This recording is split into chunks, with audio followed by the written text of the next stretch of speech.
रामकृष्ण हरी. कटेवरी हात विटेवरी उभा तोच जगाचा पोशिंदा. आणि याच पंढरीत याच भाविकांसाठी सागर डेव्हलपर्स घेऊन आले आहेत भव्य ओपन प्लॉट प्रकल्प, ते सुद्धा दर्शन रांगेच्या अगदी जवळ. इथे पाठीमागे आहे दर्शन बारी.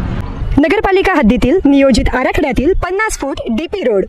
संपूर्ण प्रोजेक्टमध्ये अंतर्गत street lights, plot demarcation, plantation आणि प्रत्येक प्लॉटला स्वतंत्र नळ कनेक्शन. संपूर्ण प्रोजेक्टला तारेचे कंपाऊंड.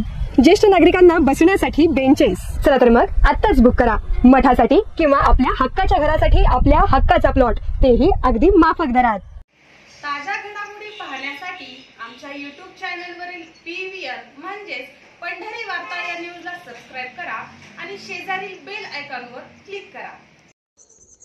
पुण्यातील पोलीस अधिकाऱ्यांना आपलं जीवन संपवल्याची धक्कादायक घटना समोर आली आहे.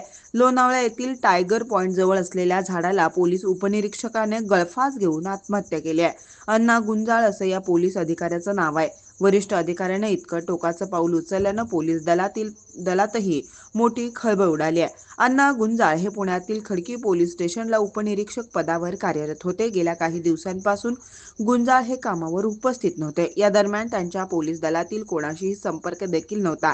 मात्र आज त्यांनी लोणावळ्यातील टायगर पॉइंटवर जीवन संपवल्याची घटना समोर येताच सर्वांनाच धक्का बसलाय. मिळालेल्या प्राथमिक माहितीनुसार घरगुती कारणावरून आत्महत्या केल्याचं समोर येत आहे. लोणावळ्यातील टायगर पॉइंटवरील घटनास्थळी पोलीस उपनिरीक्षक अण्णा गुंजाळ यांची क्रेटा गाडी देखील आढळली आहे.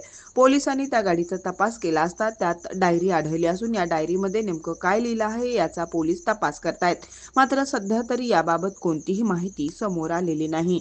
या खळबळजनक घटनेनंतर लोणावळा ग्रामीण पोलीस तात्काळ घटनास्थळी धाव घेतली आणि तेथील स्थानिकांच्या मदतीनं कारवाई सुरू केली आहे.